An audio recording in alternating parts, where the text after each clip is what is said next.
à tous les élèves de deuxième année. Aujourd'hui, je vous propose de faire la récitation comme si vous étiez en classe avec votre enseignante ou avec les élèves de votre classe.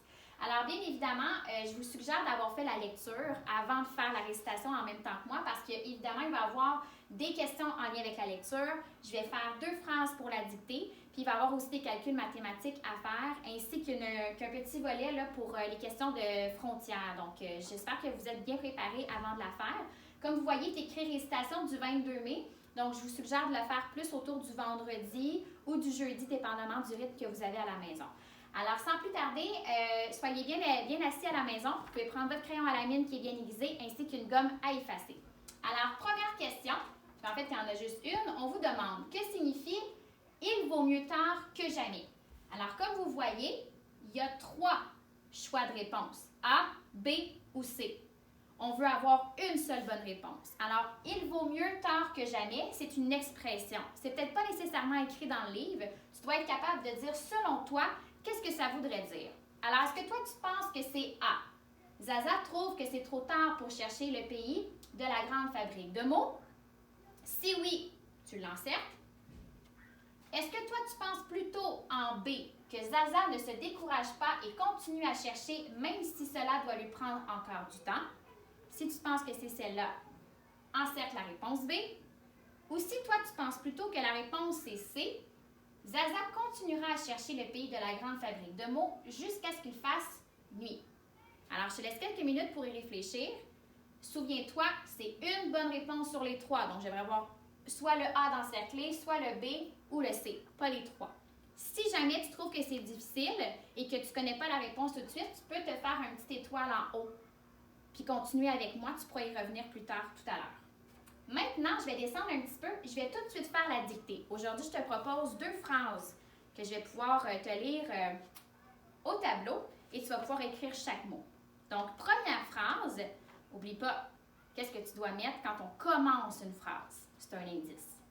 Alors, premier mot, certaines.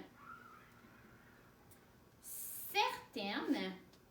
Et là, je te donne un petit truc. Certaines. Essaie de penser, est-ce qu'il y en a plus qu'un ou non? Si on dit certaines, ça va peut-être te donner un indice. Certaines filles, alors certaines filles disent, alors certaines filles disent. Et là, pose-toi encore la question, est-ce que c'est plus qu'une fille qui dise quelque chose? Donc, peut-être que tu vas avoir besoin de faire tes petites lunettes pour travailler ton pluriel. Alors, certaines filles disent la vérité. Point. Alors, je répète, certaines filles disent la vérité. Alors, assure-toi de ne pas écrire très gros et de respecter les trottoirs. Tu as suffisamment d'espace pour pouvoir l'écrire pour que ce soit plus facilement lisible. Alors, je vais continuer. Si à la maison, tu as besoin d'un petit peu plus de temps, je t'invite à faire une pause sur la vidéo puis de venir nous rejoindre après. Deuxième phrase. Alors là, je recommence une nouvelle phrase. Il devrait y avoir une petite cloche là qui sonne dans les oreilles. Qu'est-ce que je fais quand que je commence une phrase? Le. Alors, deuxième phrase, le premier mot. Le. Dernier. Alors, dernier. Alors, je répète, le dernier canard. Et là, n'oublie pas canard. C'est la fin de la journée ici. Alors, canard, il y a une lettre muette qu'on appelle. Ça veut dire que c'est une lettre qu'on ne prononce pas, mais qu'on doit quand même mettre à la fin du mot. Alors, le dernier canard est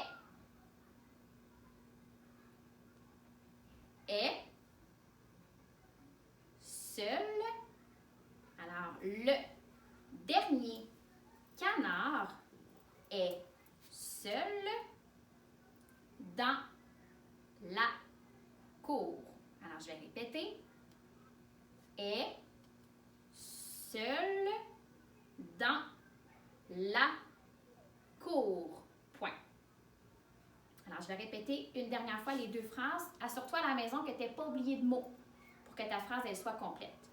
Première phrase, certaines filles disent la vérité. Point. Deuxième phrase, le dernier canard est seul dans la cour. Point. Alors, encore une fois, si tu as besoin d'un petit peu plus de temps à la maison pour vérifier ou ajouter des mots, je t'encourage à mettre la vidéo sur pause. Pour les autres, on va continuer avec la dictée des nombres. Alors, je vais descendre le document. Je vais te dire des nombres et tu vas devoir venir les écrire.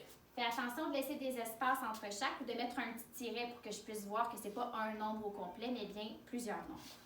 Alors, le premier, oh, là, on va faire attention parce que c'est des gros nombres. 378.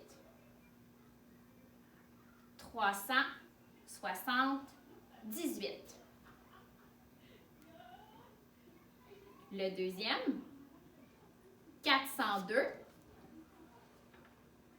Alors, je répète, 402. Le troisième, 512. 512. 689. Alors là, c'est le quatrième nombre. 689.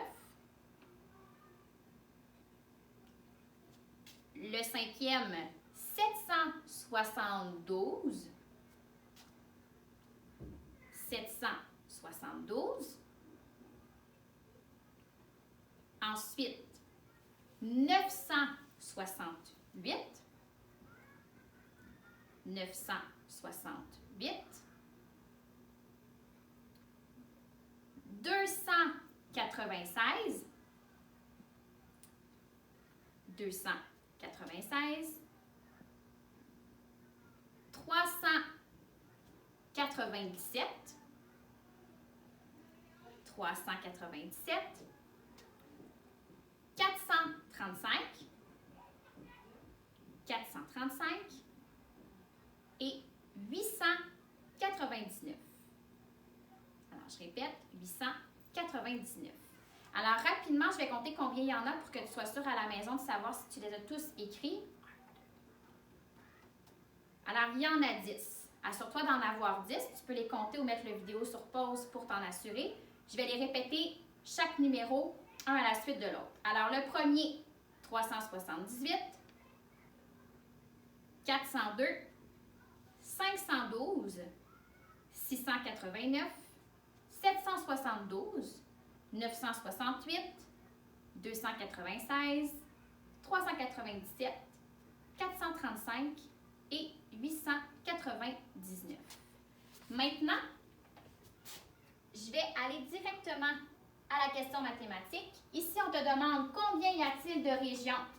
Tu sais, cette semaine, tu as travaillé dans ton document dans lequel il y avait plusieurs travaux où on parlait des régions et des frontières. Je te donne un indice.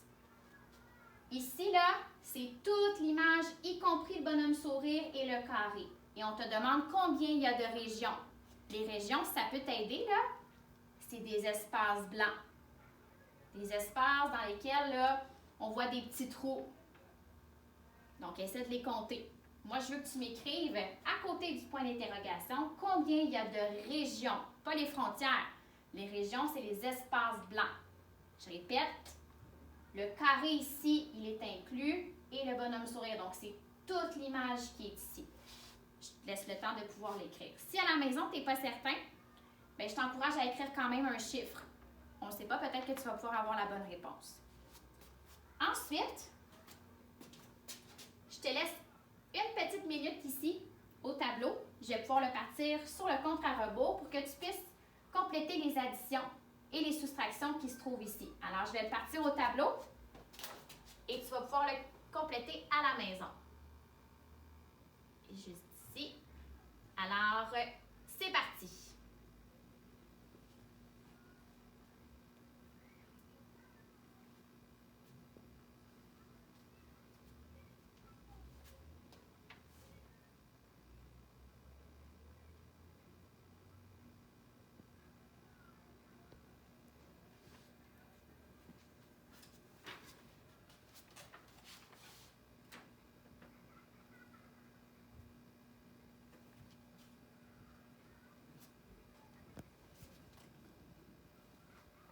30 secondes.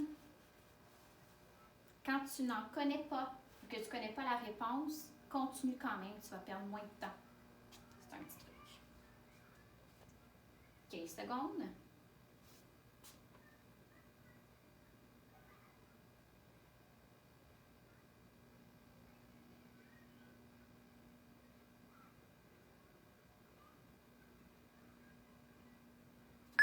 On arrête tout, on lâche le crayon. C'est pas grave si tu n'as pas terminé. Si jamais tu as eu un petit peu plus de difficultés, tu auras la chance de pouvoir te reprendre dans les prochaines semaines. Donc, une fois que ce sera terminé, si les parents le souhaitent, vous allez pouvoir m'envoyer la dictée, soit qu'elle est déjà corrigée ou je pourrai la corriger à ce moment-là pour vous donner le résultat. D'ici là, je vous souhaite de passer un bon restant de semaine. Bye!